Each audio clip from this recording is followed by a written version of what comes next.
Hey everyone, and welcome back to my channel. My name is Josh and this is your stimulus check update for the second stimulus package for Thursday, August 13th. I hope everyone is having a good and safe Thursday so far. In this video, I'll be discussing both the first and second stimulus check, including what Nancy Pelosi and Treasury Secretary Steven Mnuchin are now saying about the possibility of the next relief package passing, and then I'll be wrapping up this video by answering some of the comments and questions that I received in my previous video. But first, if you wouldn't mind real quickly liking this video, giving me a big thumbs up, and it really just helps with the YouTube algorithm in terms of pushing this video out to other viewers like you, and hopefully helping other people like you as well. Okay, so Joe Biden's vice president running mate is now officially Kamala Harris. And you might be wondering, Josh, what exactly does this have to do with the next relief package? Well, if you remember, over the past several months, Harris has been one of the ones pushing for the monthly $2,000 recurring stimulus payments. And now that she's in a position to be vice president of the United States, if Biden is victorious come November, we would have someone in office who could push Congress to pass a bill for those monthly recurring stimulus payments. Maybe even something such as a universal basic income. Now, a monthly recurring stimulus payment would have to be something that would have to pass Congress first, and being that most Democrats are opposed to such a thing at this point in time, the likelihood of it actually happening is pretty much slim to none at this point in time. However, it is still most definitely an interesting thought. Now, with all that said, how would you personally like to receive $1,000 to $2,000 on a monthly basis as far as recurring stimulus payments go? Let me know what your thoughts are on that in the comment section below. Okay, so Treasury Secretary Steven Mnuchin is now pushing Democratic leaders, aka Nancy Pelosi and Chuck Schumer, to return to the negotiating table to work out a $1 trillion relief package. Now, it's being reported that the two sides haven't had any contact whatsoever since last Friday when the negotiations fell apart. And then, of course, we had President Trump issue the executive order the following day. Now, at the moment, there's already agreements between the two parties for money for schools, childcare, small businesses, vaccines, hospitals, and of course, stimulus payments. The two sides have even agreed on state and local aid, but there's just a huge amount of difference in what the two parties are willing to spend. So we have the Democrats on one hand who are wanting to spend $1 trillion on state and local aid, and then the Republicans on the other hand in the White House at most are wanting to spend around $300 billion. Treasury Secretary Steven Mnuchin said he thinks the issue is that the Democrats are projecting losses over the next 2 years. They project losses and they don't think that the economy is going to be opening back up. Mnuchin then went on to say that the Democrats are looking at their most problematic states, which had issues before all this, and he was kind of insinuating that they're looking for bailout money. So basically, Mnuchin is urging both Nancy Pelosi and Chuck Schumer to come back to the negotiating table and pass a bill on what they do agree with, and then potentially come back later for more stimulus aid. Mnuchin said, quote, "My view on negotiations is you agree on the things that you can agree on, have legislation that's good for the American public, and then come back for another bill." Now, I don't know about you, but that seems pretty reasonable to me. Just my opinion here, but passing all the pieces of legislation where there are bipartisan agreements on just makes a whole lot more sense than waiting out for a larger bill.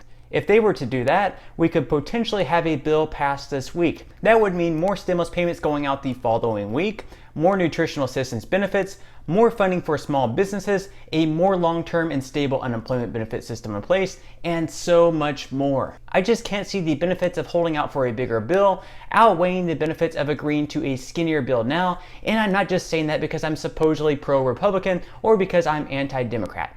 Not at all. I just truly want the best for people right now and realize that the average American needs a little help right now, and causing people to wait even longer for assistance is only going to create more damage. So just pass the bill now and come back to the negotiating table later. Those are just my thoughts anyways.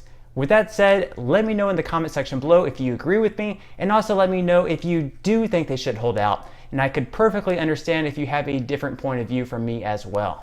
Now, when Steven Mnuchin was asked about the possibility of reaching a bipartisan agreement in the next relief package, he said, quote, "I can't speculate. If the Democrats are willing to be reasonable, there's a compromise. If the Democrats are focused on politics and don't want to do anything that's going to succeed for the president, there won't be a deal."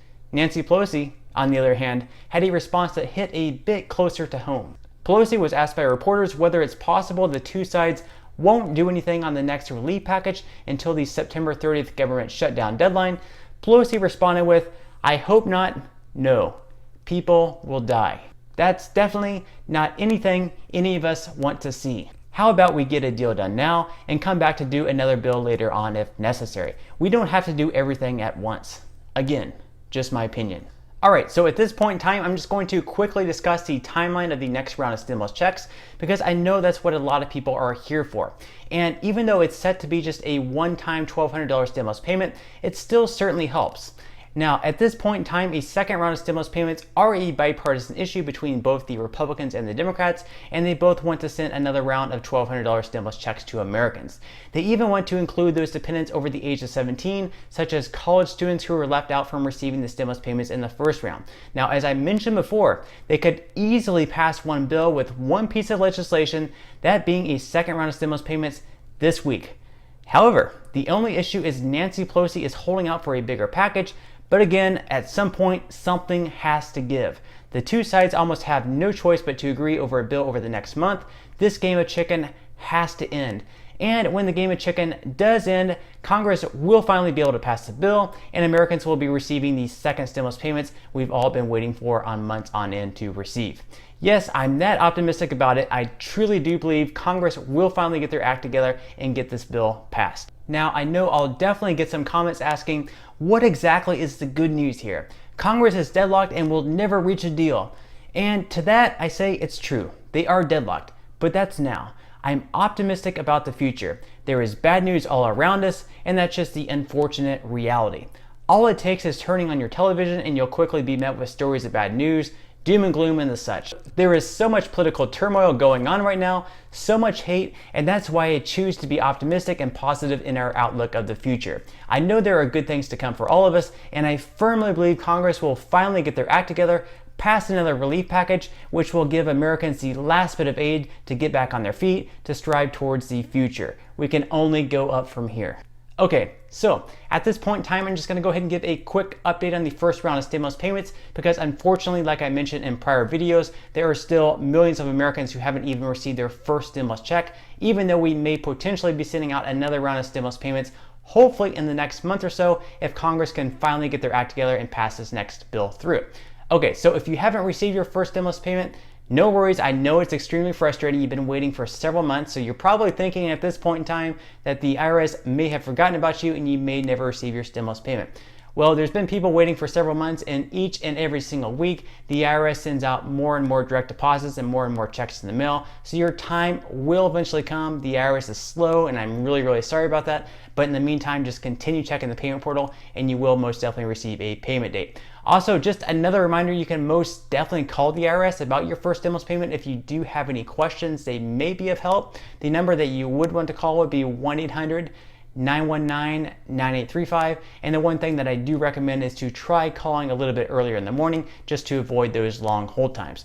Okay, so at this point in time, I'm just going to go ahead and answer some of the comments and questions that I received in my previous video. And if you have any other comments or questions for me, feel free to leave them in the comment section below. I do try to respond to as many comments and questions as I possibly can. And those comments and questions that I'm not able to respond to, I do try to pick some of the more popular ones to answer in the next video in video form. Okay, so without further ado, let me go ahead and jump into the first comment of today's video. And that comment comes from Abraham. Abraham says, I live in Mexico and I have not received the first check. I am on Social Security. Why can't the IRS deposit to my account like Social Security can? All right, thank you so much for that question, Abraham, and I'm so sorry that you still haven't received your first stimulus payment. I know that has to be extremely frustrating. And yes, unfortunately, the IRS does mention on their website that they are unable to directly deposit stimulus payments into non-US based bank accounts.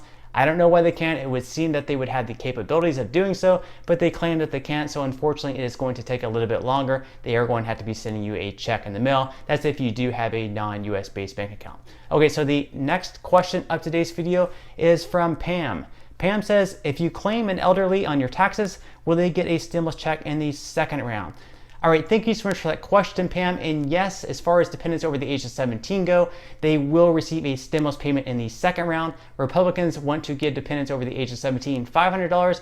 And like I mentioned before, Democrats want to give dependents over the age of 17 $1,200. So it'll either be $500 or $1,200. So that is obviously very good news there. All right, so on that note, I'm gonna go ahead and wrap up this video. If you did enjoy the content in this video and you'd like to see more videos like it, please consider subscribing to my YouTube channel. It is completely free to do so, and it's a great support to me. Also, if you would like to receive 2 free stocks from Webull, the second stock valued all the way up to $1,400, please feel free to claim those 2 free stocks by clicking the link in the description box below. And until next time, I'll see you guys, and I hope you have a great day today.